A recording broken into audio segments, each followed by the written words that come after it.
ಓಂ ಶ್ರೀ ಗಣೇಶ ಶಾರದಾ ಗುರುಭ್ಯೋ ನಮಃ. ಹರಿ ಓಂ ನಮಃ ಶಿವಾಯ. ನಮಸ್ಕಾರ.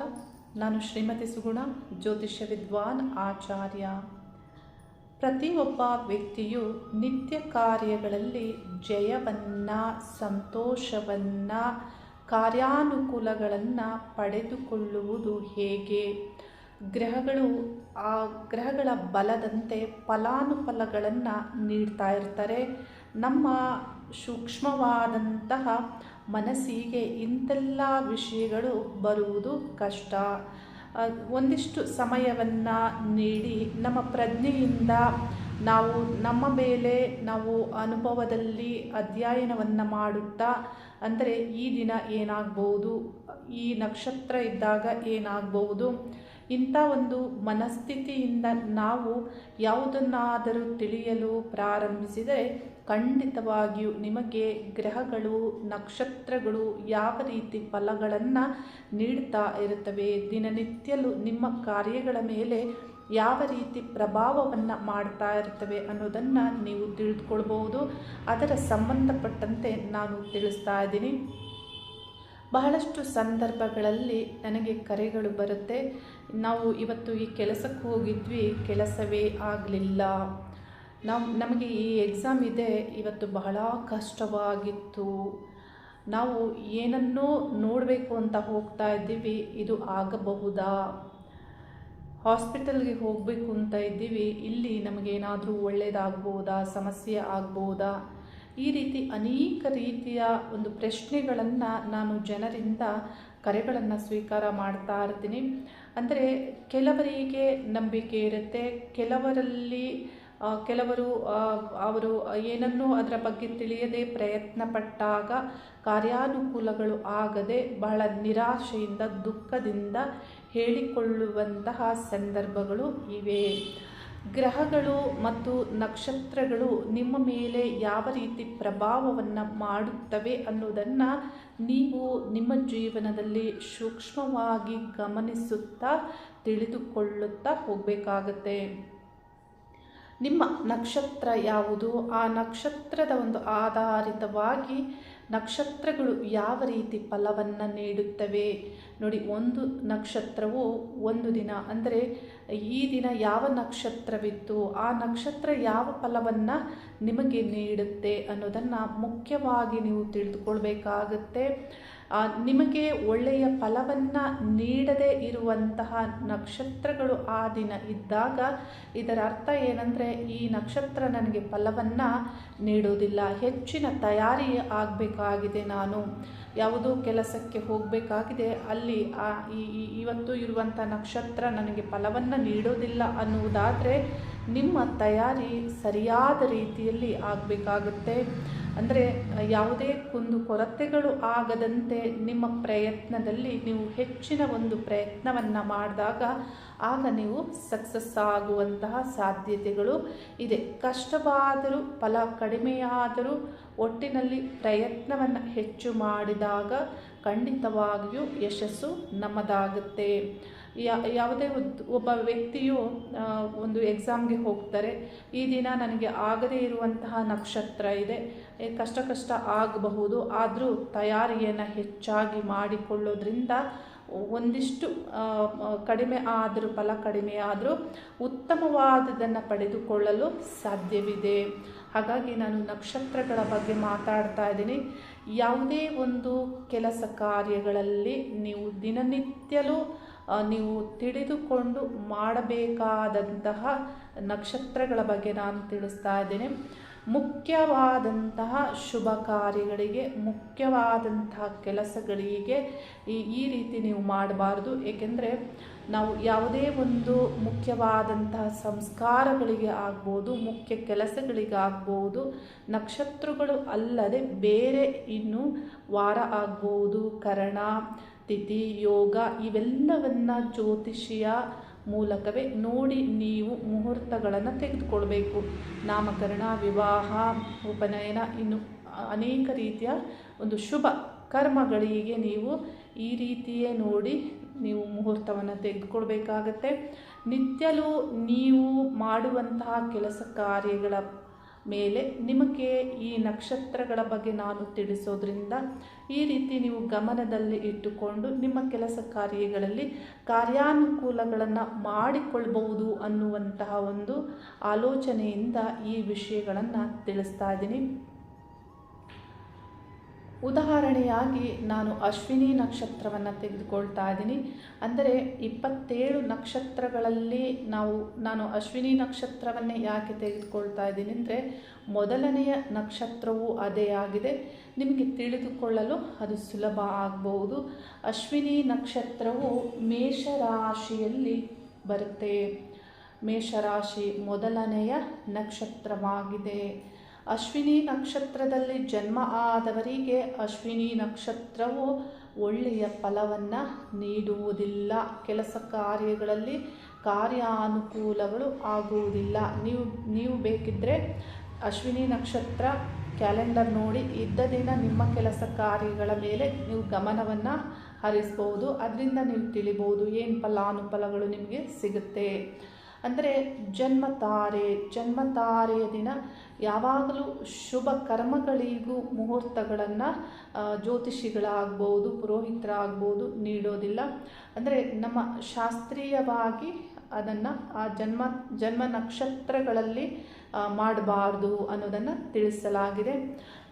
ಅಶ್ವಿನಿ ನಕ್ಷತ್ರಕ್ಕೆ ಜನ್ಮ ತಾರೆಯಾದಂತಹ ಅಂದರೆ ಮೊದಲನೆಯ ನಕ್ಷತ್ರವೇ ಜನ್ಮ ತಾರೆ ಆಗುತ್ತೆ. ಅದರ ಅಧಿಪತಿಯು ಅಂದರೆ ನಕ್ಷತ್ರಾಧಿಪತಿಯು ಕೇತು ಗ್ರಹ ಆಗ್ತಾರೆ. 27 ನಕ್ಷತ್ರಗಳಲ್ಲಿ ಕೇತು ಗ್ರಹದ ನಕ್ಷತ್ರಗಳು 3 ಇವೆ. ಆ 3 ನಕ್ಷತ್ರಗಳು ನಿಮಗೆ ಜನ್ಮತಾರೆ ಆಗುತ್ತೆ. ಅಂದರೆ ಅಶ್ವಿನಿ ನಕ್ಷತ್ರವು ಜನ್ಮತಾರೆ, ಅದು ನಿಮಗಷ್ಟು ಶುಭವನ್ನು ನೀಡುವುದಿಲ್ಲ.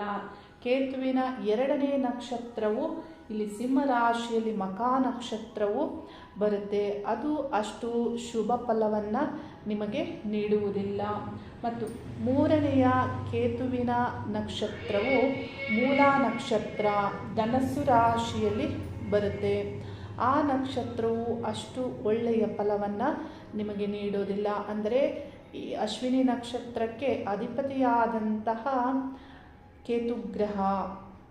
ಕೇತುಗ್ರಹದ 3 ನಕ್ಷತ್ರಗಳು, ಒಂದು ನಕ್ಷತ್ರ ಇಲ್ಲಿ ಬರುತ್ತೆ, ಇನ್ನೊಂದು ನಕ್ಷತ್ರ ಸಿಂಹರಾಶಿಯಲ್ಲಿ ಬರುತ್ತೆ, ಇನ್ನೊಂದು ನಕ್ಷತ್ರ ಧನಸ್ಸು ರಾಶಿಯಲ್ಲಿ ಬರುತ್ತೆ.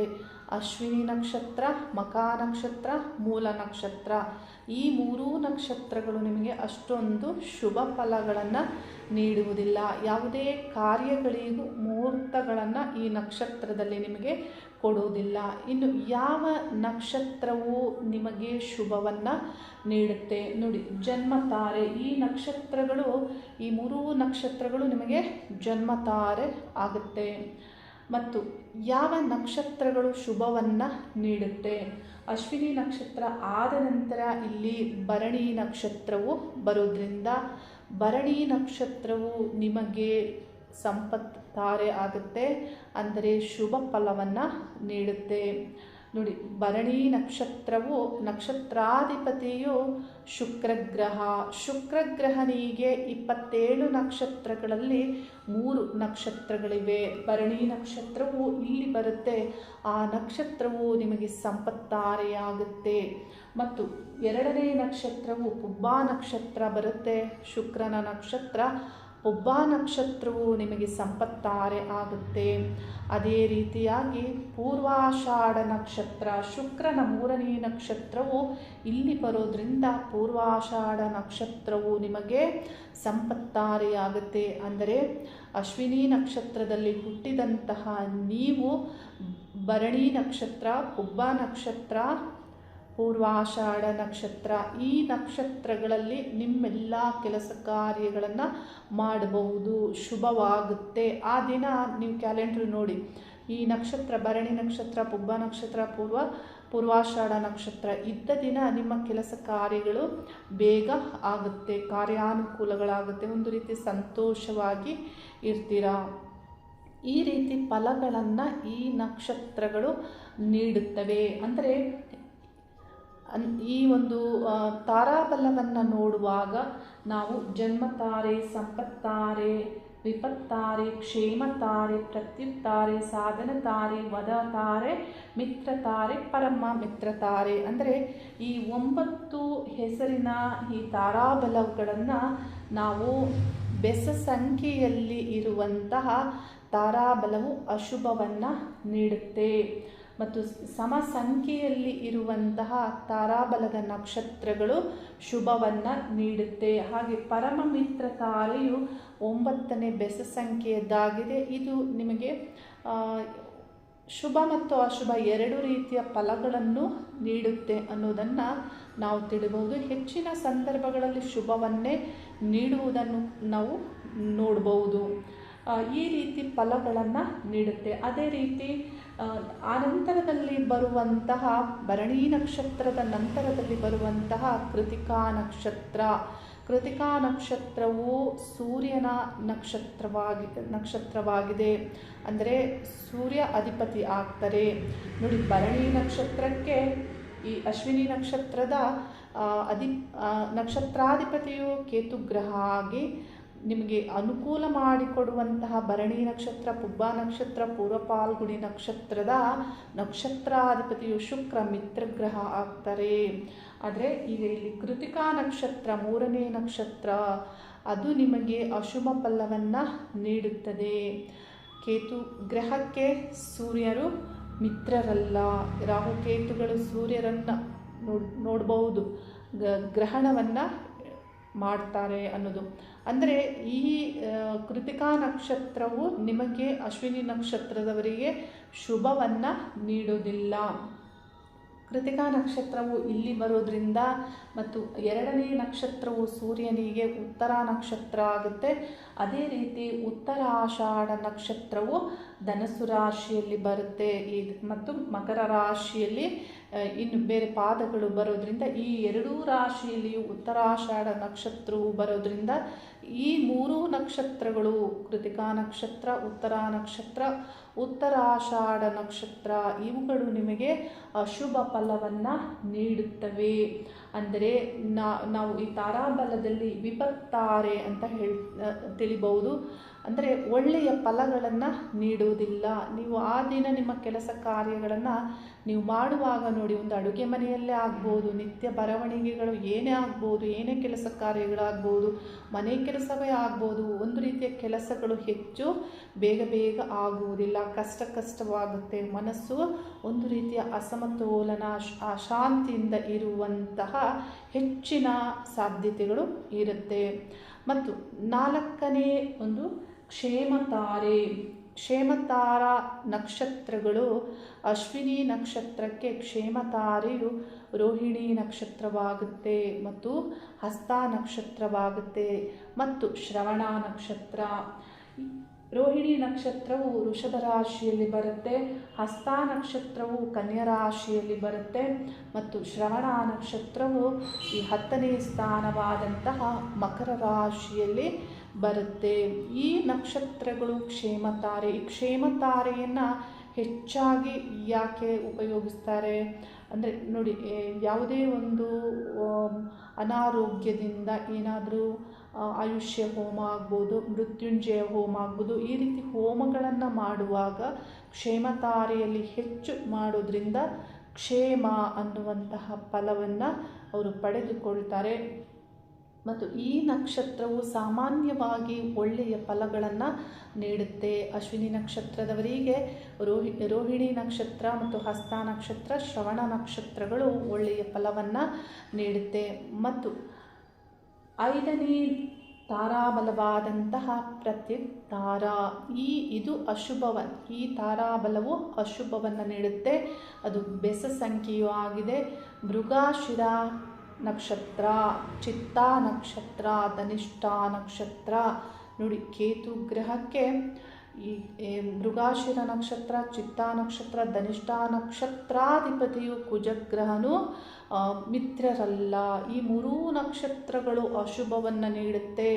6ನೇ ಒಂದು ಬಲವನ್ನು, 6ನೇ ತಾರಾಬಲವನ್ನು ನೋಡುವಾಗ ಅದು ಸಮಸಂಖ್ಯೆಯಾಗಿದೆ.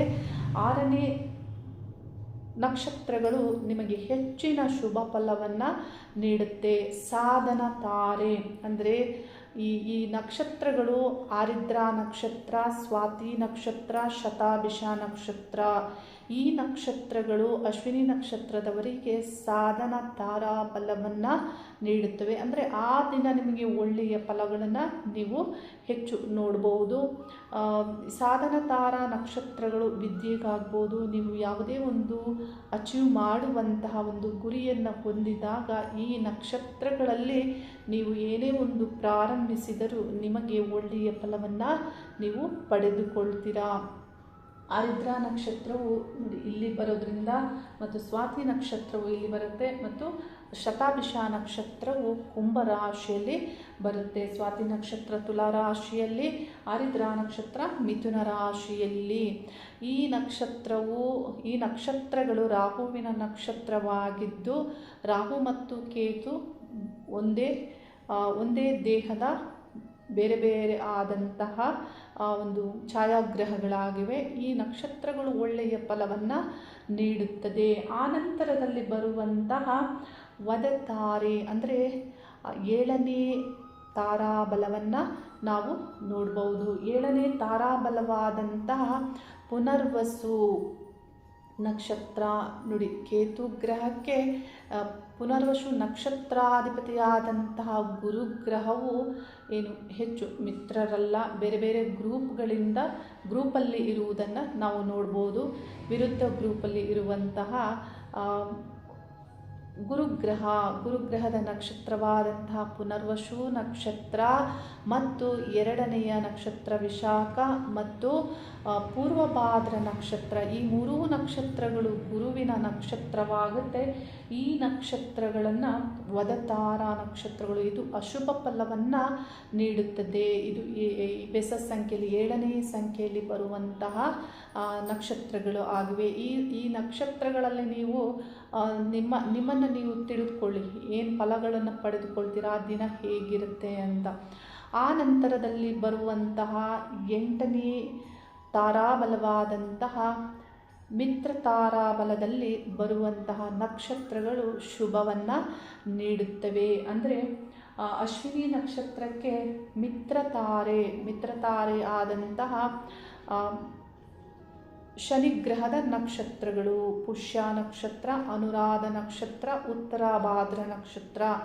ಈ 3 ನಕ್ಷತ್ರಗಳು ನೋಡಿ, ಶನಿಗೆ ಕೇತು ಗ್ರಹ ಇವರಿಬ್ಬರು ಒಂದೇ ಗ್ರೂಪ್ನಲ್ಲಿ ಇರೋದ್ರಿಂದ ಮತ್ತು ಈ ನಕ್ಷತ್ರಗಳು ನಿಮಗೆ ಮಿತ್ರತಾರೆಯಾಗಿ ಫಲಗಳನ್ನು ನೀಡುತ್ತವೆ, ಒಳ್ಳೆಯ ಫಲವನ್ನು ನೀಡುತ್ತದೆ. ಕೆಲವು ಮುಹೂರ್ತಗಳಿಗೆ ಕೆಲವು ನಕ್ಷತ್ರಗಳನ್ನು ಬಳಸುವಂತಿಲ್ಲ. ಆಯಾ ಮುಹೂರ್ತಗಳಿಗೆ ಇಂಥದ್ದೇ ನಕ್ಷತ್ರಗಳಲ್ಲಿ ನಾವು ಕಾರ್ಯಗಳನ್ನು ಮಾಡಬೇಕು ಅನ್ನೋದಿರುತ್ತೆ. ಆದರೆ ನಾನು ನಿತ್ಯ ನಿಮ್ಮ ಕೆಲಸ ಕಾರ್ಯಗಳಲ್ಲಿ ಆಗುವಂತಹ ಅನುಕೂಲಗಳಿಗಾಗಿ ಮಾತ್ರ ಇವುಗಳನ್ನು ನಾನು ತಿಳಿಸ್ತಾ ಇರುವಂಥದ್ದು. ಮತ್ತು 9ನೇ ತಾರಾ ಬಲವಾದಂತಹ ಪರಮಮಿತ್ರ ತಾರೆಯ ನಕ್ಷತ್ರವು ನಿಮಗೆ ಆಶ್ಲೇಷ ನಕ್ಷತ್ರ. ಅಂದರೆ ಆಶ್ಲೇಷ ನಕ್ಷತ್ರವು ಇಲ್ಲಿ ಬರುತ್ತೆ, ಕಟಕ ರಾಶಿಯಲ್ಲಿ ಬರುತ್ತೆ. ಆಶ್ಲೇಷ ನಕ್ಷತ್ರ ಮತ್ತು ಜ್ಯೇಷ್ಠ ನಕ್ಷತ್ರವು ಪರಮಮಿತ್ರ ತಾರೆಯ ನಕ್ಷತ್ರವಾಗುತ್ತೆ. ಅಂದರೆ ಬುಧ ಗ್ರಹದ ನಕ್ಷತ್ರವಾಗಿದೆ. ಮತ್ತು ರೇವತಿ ನಕ್ಷತ್ರವು ಈ 12ನೇ ಸ್ಥಾನ ಮೀನ ರಾಶಿಯಲ್ಲಿ ಬರುತ್ತವೆ. ಈ 3 ನಕ್ಷತ್ರಗಳು ಸಾಮಾನ್ಯವಾಗಿ ಒಳ್ಳೆಯ ಫಲಗಳನ್ನೇ ನೀಡುತ್ತವೆ. ಕೆಲವೊಂದು ಬಾರಿ ನಿಮಗೆ ಏನಾದರೂ ಒಳ್ಳೆಯ ಫಲಗಳನ್ನು ನೀಡುವುದಿಲ್ಲ. ಯಾಕೆಂದರೆ ನೋಡಿ, ಅಶ್ವಿನಿ ನಕ್ಷತ್ರದಿಂದ ಜ್ಯೇಷ್ಠ ನಕ್ಷತ್ರವು 8ನೇ ಸ್ಥಾನದಲ್ಲಿ ಇದೆ. 8 ಅಂದರೆ ಅಷ್ಟಮ ಸ್ಥಾನವು ಯಾವಾಗಲೂ ಅಷ್ಟೊಂದು ಶುಭವನ್ನು ನೀಡೋದಿಲ್ಲ. ಕಷ್ಟವಾದಂತಹ ಮನಸ್ಸಿಗೆ ಒಂದು ರೀತಿಯ ಏನೋ ಕಸಿಬಿಸಿ, ಅಂದರೆ ಏನಾದರೂ ಒಂದು ಅಸಮತೋಲನವಾಗುವಂಥದ್ದು, ಅಶಾಂತಿ ನಿಮ್ಮಲ್ಲಿ ಏರ್ಪಾಡಾಗುವಂಥದ್ದು, ಈ ರೀತಿ ನಿಮಗೆ ಬುದ್ಧಿ ವಿಕಾರವಾಗಿ ಓಡುವಂಥದ್ದು ಈ ರೀತಿ ಆಗುತ್ತೆ. ಅಂದರೆ ನಿಮ್ಮ ನಕ್ಷತ್ರದಿಂದ ಅಷ್ಟಮ ಸ್ಥಾನದಲ್ಲಿ ಬುಧನ ಜ್ಯೇಷ್ಠ ನಕ್ಷತ್ರವು ಇದೆ. ಅದೇ ರೀತಿ ಇನ್ನೊಂದು ನಕ್ಷತ್ರ ಇನ್ನೊಂದು ನಕ್ಷತ್ರವಾದಂತಹ ರೇವತಿ ನಕ್ಷತ್ರವು ವ್ಯಯಸ್ಥಾನದಲ್ಲಿ ಇದೆ. ಈ ವ್ಯಯಸ್ಥಾನದಲ್ಲಿ ಬರುವಂತಹ ನಕ್ಷತ್ರಗಳು ಮತ್ತು ಅಷ್ಟಮ ಸ್ಥಾನದಲ್ಲಿ ಬರುವಂತಹ ನಕ್ಷತ್ರಗಳಲ್ಲಿ ಆ ದಿನ ಇದ್ದಾಗ ನೀವು ಸ್ವಲ್ಪ ಹೆಚ್ಚಿನ ಜಾಗೃತಿಯನ್ನು ತೆಗೆದುಕೋಬೇಕಾಗತ್ತೆ. ನೋಡಿ, ಇಲ್ಲಿ ನಿಮಗೆ ಮಿತ್ರತಾರೆ ಬಂದು ಪರಮ ಮಿತ್ರತಾರೆ ಅಲ್ಲಿ ಬಂದು ಅಲ್ಲಿ ನಿಮಗೆ ಏನೇ ಆದರೂ ಒಂದು ವ್ಯಯವಾದರೂ ಒಂದು ಸಂತೋಷವಾಗುವಂಥದ್ದು, ಈ ರೀತಿ ಫಲವನ್ನು ನೀಡಬಹುದು. ಆದರೆ ಈ ತಾರಾಬಲಗಳಲ್ಲಿ ನೀವು ಸರಿಯಾಗಿ ತಿಳಿದುಕೊಂಡು ನಿಮ್ಮ ಒಂದು ಜೀವನದಲ್ಲಿ ಕೆಲಸ ಕಾರ್ಯಗಳಲ್ಲಿ ನೀವು ಸಿಗುವಂಥ ಫಲಾನುಫಲಗಳನ್ನು ತಿಳಿದುಕೊಂಡು ನೀವು ಮಾಡ್ಬೋದು. ಇದನ್ನು ಯಾಕೆ ಹೀಗೆ ತಿಳಿಸ್ತಾ ಇದ್ದೀನಿ ಅಂದರೆ, ನೋಡಿ, ಇವತ್ತು ನಮಗೆ ಏನಾದರೂ ಒಂದು ಅಶುಭವಾದಂತಹ ಫಲ ನೀಡುವಂತಹ ನಕ್ಷತ್ರ ಇವತ್ತಿದೆ ಅಂದರೆ ಆ ದಿನ ನೀವು ಸ್ವಲ್ಪ ಜಾಗೃತಿಯನ್ನು ತೆಗೆದುಕೊಳ್ಳಿ. ಬೇರೆ ರೆಮಿಡೀಸ್ ನೀವು ಮಾಡ್ಕೋಬೇಕಾಗತ್ತೆ. ಹೆಚ್ಚಿನ ಒಂದು ಜಪಗಳನ್ನು ಮಾಡಿ, ಅಥವಾ ನಿಮಗೆ ಅದೃಷ್ಟವನ್ನು ತಂದುಕೊಡುವಂತಹ ಬಣ್ಣದ ವಸ್ತ್ರವನ್ನು ನೀವು ಧಾರಣೆ ಮಾಡಿ. ಈಗಾಗಲೇ ನಾನು ಬಣ್ಣಗಳ ಬಗ್ಗೆ ನಿಮಗೆ ತಿಳಿಸ್ತಾ ಇದ್ದೀನಿ. ಈ ರೀತಿ ಅದೃಷ್ಟವನ್ನು ತಂದುಕೊಡುವಂತಹ ಬಣ್ಣಗಳ ವಸ್ತ್ರಗಳನ್ನು ಧಾರಣೆ ಮಾಡಿ, ಹೆಚ್ಚಿನ ಸಂಖ್ಯೆಯಲ್ಲಿ ಜಪವನ್ನು ಮಾಡಿ, ಹೆಚ್ಚು ಜಾಗೃತರಾಗಿ ಒಂದು ಎಕ್ಸಾಮ್ಗೆ ಹೋಗ್ತಾ ಇದ್ದೀರಿ ಅಂತ ಹೇಳಿದರೆ ತುಂಬ ಒಂದು ಹೆಚ್ಚಿನ ಅಧ್ಯಯನವನ್ನು ಮಾಡಿ ಹೋಗಿ, ತುಂಬ ಒಂದು ಪರ್ಫೆಕ್ಟ್ ಆಗಿರುವಂತೆ ಎಲ್ಲ ಕೆಲಸ ಕಾರ್ಯಗಳಲ್ಲಿ ಯಾವುದೇ ಕೊರತೆಗಳು ಬಾರದಂತೆ ನೀವು ಆ ದಿನ ನಿಮ್ಮನ್ನು ನೀವು ತಯಾರಿ ಮಾಡ್ಕೋಬೇಕಾಗತ್ತೆ. ನಿಮ್ಮ ತಯಾರಿಯನ್ನು ನೀವೇ ಮಾಡಿಕೊಳ್ಳೋದ್ರಿಂದ ನಿಮಗೆ ಒಳ್ಳೆಯ ಫಲಗಳನ್ನು ಪಡೆದುಕೊಳ್ಳುವಂತಹ ಎಲ್ಲ ಸಾಧ್ಯತೆಗಳು ಹೆಚ್ಚಿದೆ. ಆದರೆ ಯಾವಾಗ ನಿಮಗೆ ನಾನೇನು ತಿಳಿಸಿದೆ ತಾರಾಬಲ ನಕ್ಷತ್ರಗಳನ್ನು, ಆ ನಕ್ಷತ್ರಗಳಲ್ಲಿ ನೀವು ಕೆಲಸ ಕಾರ್ಯಗಳನ್ನು ನೀವು ಶುಭ ಇದ್ದಾಗ ನಿಮ್ಮ ಕೆಲಸ ಕಾರ್ಯಗಳು ತುಂಬ ಬೇಗ ಆಗುತ್ತೆ, ನಿಮಗೆ ಗೊತ್ತೇ ಆಗೋದಿಲ್ಲ. ಅಂದರೆ ಆ ಸಂತೋಷಕರವಾಗಿ ಕೆಲಸ ಕಾರ್ಯಗಳು ಆಗುವಂತಹ ಹೆಚ್ಚಿನ ಸಾಧ್ಯತೆ ಆ ದಿನ ನಿಮಗೆ ಆ ರೀತಿ ಫಲವನ್ನು ತಂದು ಕೊಡುತ್ತೆ. ಹಾಗಾಗಿ ಈ ರೀತಿ ನಕ್ಷತ್ರಗಳನ್ನು ಸರಿಯಾಗಿ ಗುರುತಿಸಿಕೊಂಡು ನಿಮ್ಮ ಕೆಲಸ ಕಾರ್ಯಗಳಲ್ಲಿ ನೀವು ಜಯವನ್ನು ಪಡೆದುಕೊಳ್ಬೋದು. ಬಹಳ ಜನ ಕೇಳ್ತಾರೆ, ನಮಗೆ ನಿತ್ಯಲೂ ನಮಗೆ ಕೆಲಸ ಕಾರ್ಯಗಳು ಆಗುವಂತೆ ಏನಾದರೂ ನಮಗೆ ಸಲಹೆಯನ್ನು ಕೊಡಿ, ಏನಾದರೂ ಯಂತ್ರವನ್ನು ಕೊಡಿ, ಏನಾದರೂ ಮಂತ್ರವನ್ನು ಕೊಡಿ. ನೋಡಿ, ಯಂತ್ರವು ಕೆಲಸ ಮಾಡುತ್ತೆ, ಮಂತ್ರವು ಕೆಲಸ ಮಾಡುತ್ತೆ. ಅದೇ ರೀತಿ ಈ ಗ್ರಹಗಳ ನಕ್ಷತ್ರಗಳು ಕೆಲಸ ಮಾಡುತ್ತವೆ. ಇದನ್ನು ನೀವು ಸರಿಯಾಗಿ ತಿಳಿದುಕೊಂಡು ಫಲಾನುಫಲಗಳನ್ನು ತಿಳಿದುಕೊಂಡು ನಿಮ್ಮ ತಯಾರಿಯನ್ನು ನೀವು ಮಾಡಬಹುದು.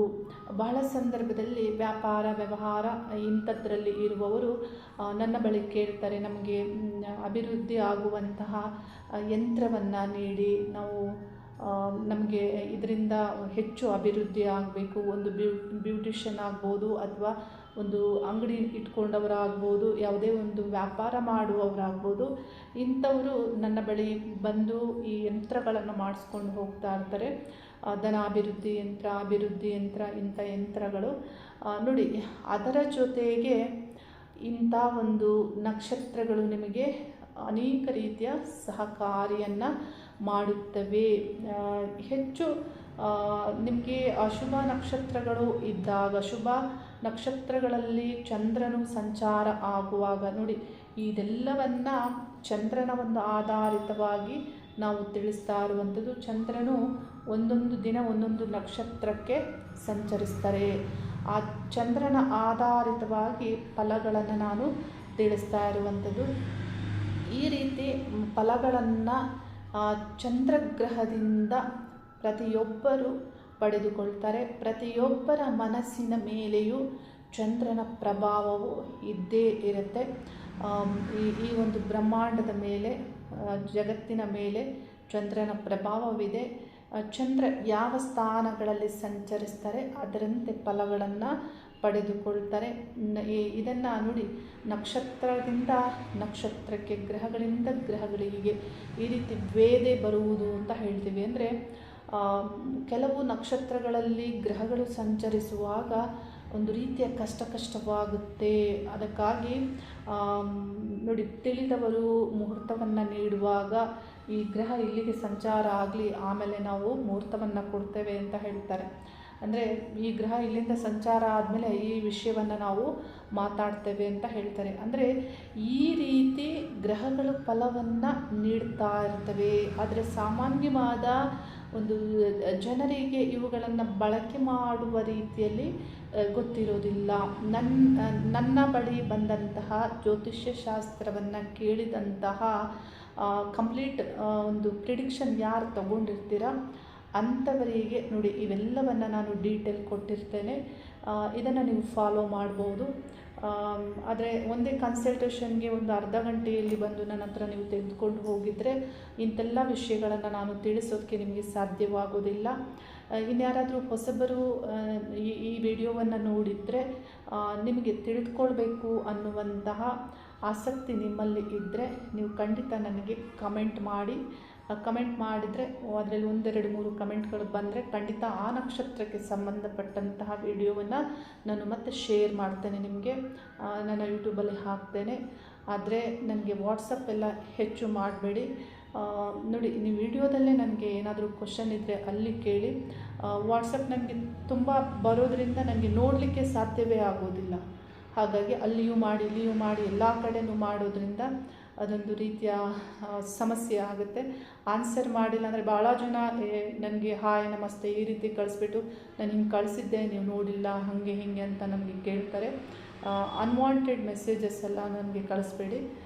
ಹಾಯ್ ನಮಸ್ತೆ ಇದೆಲ್ಲ ಬೇಡ. ನಿಮ್ಮ ಪ್ರಶ್ನೆ ಇದ್ದರೆ ನೇರವಾಗಿ ನನಗೆ ಕಳಿಸೋದ್ರಿಂದ ನಿಮಗೂ ಅನುಕೂಲ ಆಗುತ್ತೆ, ನನಗೂ ಕೆಲಸಗಳನ್ನ ಮಾಡಲಿಕ್ಕೆ ಒಂದು ಸರಿ ಹೋಗುತ್ತೆ ನೇರವಾಗಿ. ಪ್ರತಿಯೊಬ್ಬರಿಗೂ ನನ್ನ ಮಾತುಗಳನ್ನು ಕೇಳ್ತಾ ಇರುವಂತಹ ನಿಮಗೆ ನಿತ್ಯ ಕೆಲಸ ಕಾರ್ಯಗಳಲ್ಲಿ ಈ ರೀತಿ ಬುದ್ಧಿಯಿಂದ, ಪ್ರಜ್ಞೆಯಿಂದ, ತಾಳ್ಮೆಯಿಂದ ನಿಮ್ಮನ್ನು ನೀವು ಗೆಲ್ಲಿಸಿಕೊಳ್ಳುವಂತಹ, ನಿಮ್ಮನ್ನು ನೀವು ಸಂತೋಷವಾಗಿ ಇರಿಸಿಕೊಳ್ಳುವಂತಹ ಇಂತಹ ಮಾರ್ಗದ ಅನುಕೂಲವನ್ನು ಪಡೆದುಕೊಳ್ಳುವಂತಹ ಮನಸ್ಸು ನಿಮ್ಮಲ್ಲಿ ನಿರ್ಮಾಣ ಆಗಲಿ ಅನ್ನೋದನ್ನು ಶಿವನಾರಾಯಣರಲ್ಲಿ ಪ್ರಾರ್ಥನೆ ಮಾಡ್ತೇನೆ. ಪ್ರತಿಯೊಬ್ಬರಿಗೂ ಶುಭವಾಗಲಿ. ಹರಿ ಓಂ ನಮಃ ಶಿವಾಯ.